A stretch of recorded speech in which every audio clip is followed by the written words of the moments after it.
Hey guys, what is going on? Nick here with GearNut, and today I want to talk about the 5-year review of the Leatherman Super Tool 300. So, I have been carrying this every day at work for 5 years. I have a day off multi-tool. I've went through quite a few of those, but for the last 5 years, I've been carrying the Leatherman Super Tool 300. There might be a day or two or a little time period where I switched out and I tried something else. But for the majority of this last 5 years of work, I used the Leatherman Super Tool 300. And I must say, I'm very impressed with this tool. So impressed that I got 2 of them. So this one's newer, it's been used a little bit, and this one has been trashed on. But anyhow, if you're wondering what 5 years of use on a Leatherman looks like, well, I'm going to show you. So this is the newer one. We're going to tip it like so. Notice how nice and tight that is. This is the older one. So it whips out, it flips open. It's been loved on. It's been loved on a lot. So one thing that's really got me like, maybe I should get this looked at, is look at how much play I have in that. Let's try the new one. Alright, now let's do the shake test. This is the old one. This is the new one. So, yeah, it's definitely got some loose joints here. Leatherman, if you are watching, please, oh please, oh please, stop putting these annoying fasteners on your tools. I love your tools, but I hate these fasteners. Stick on like a security Torx bit. I can get into those. But this one, man, I have to mar it up and trash them out. So stop doing that, Leatherman. Listen to your customers and put something on here that we can actually take apart, service, and clean. I know it's probably an inconvenience for you for warranty work and repair, but at the same time, it's a major inconvenience for your customers. And that is who you need to cater to. So, I absolutely love Leathermans, but that is my only gripe to Leatherman, is these proprietary little suckers. I hate them. But I love this multi-tool. So, that's the downside. Because if I could get a hold of these without voiding my warranty and tightening them up, I would be all over it. So, I just went out and bought another one. That's how much of an inconvenience these things are. Maybe that's why they do it. But I absolutely love the fact that these pliers are super tough. 5 years of use and abuse, and they're now just starting to give me a little bit of a side shift hiccup. You guys can see that. So they're not supposed to have any of this play right here. See that side shift? Like so. And let's get out the newer one. And this is what they're supposed to look like. No side shift whatsoever, no wiggle. When I take and I use the old one and I cut something, or try to cut something, it forces those 2 cutting teeth apart, and the media goes right down in the middle, and it wedges the pliers open. So it'll cut through a good 99% of it, 95% of the material. But when you try to cut those stranded wire cable seals that I cut with this all the time, it always leaves a couple strands, and then you end up having to twist it, pull on it, and break it. But what can I say? For the last 5 years, this tool's been doing that.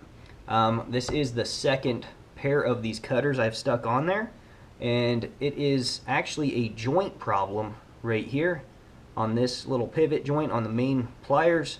That is what's causing the failure to cut. I know I bought another set of cutters and I stuck it on.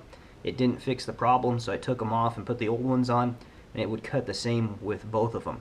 So, but I know I could send this in, get it warranted and worked, but I got this in 2011 as a Christmas gift from my parents. So I don't know if I want to send this in. I'll have to think about that. If I do send it in, I'm definitely going to want the same tool back. So But enough about the pliers. That's the only downside I have about this right now. But that's totally fixable with their warranty. The serrated blades held up extremely well. Don't really use it that much. The can opener, I don't use a can opener at work. There's probably been a couple times that I could have saved the day for somebody. I just didn't use it. The Phillips screwdriver, the long shank Phillips screwdriver, absolutely fantastic. I fixed a lot of desk chairs with this, and I fixed a lot of keyboard mounts. I've done a lot of things with that. I absolutely love it. Even tightened up some door hinges. This little tiny flat bit screwdriver right here, I actually chipped the tip off.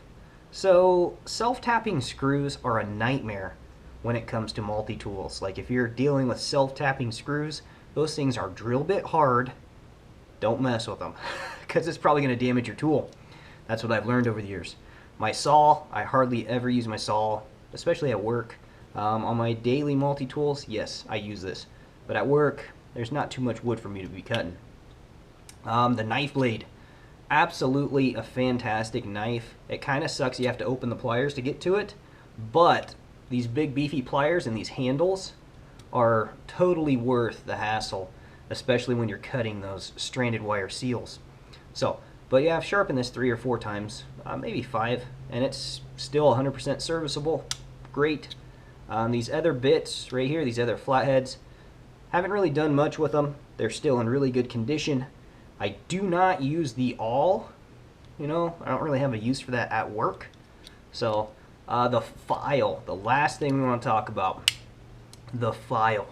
This thing is a rust magnet. Oh, it is just a rust getter. So, I'm working outside. This thing gets wet, it gets hot, it gets cold, it draws moisture to it. For the most part, the rust is pretty manageable. On the file, the only way I could deal with that was to scrub all the rust off with a wire brush and then coat this whole file down with some oil and then lightly wipe it and shut it. And that is how I do not have any rust on here whatsoever right now, because I actually had to do that several times. So, but I don't know, maybe I should have opted for the black oxide coating, but I was a little worried with the sheath because I love to carry it in a Kydex sheath. It going in and out of there would have probably polished. So as you guys can see on this metal, it has polished the steel where that Kydex rubs because there's canyon clay dust that blows around. I mean, it's just really fine clay dust that just adheres to everything around here in Nebraska. So, but that stuff likes to file down on a lot of different things. So, but yeah, for 5 years, Leatherman, I am totally psyched about the Super Tool 300. Fantastic tool. Just change those little proprietary mounts for us, and we will thank you.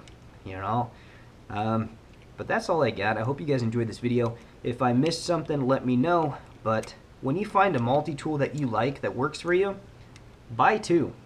In case you break one, you can always have one as a backup, and then use this one when you send this one in. So, but that is my 5-year update / review on the Leatherman Super Tool 300. Fantastic tool. Go pick yourself up one if you do not have one, especially if you are needing a super nice heavy duty set of pliers. I'm really happy with it. So that's what I got. Hope you enjoyed the video, and I will see you guys later.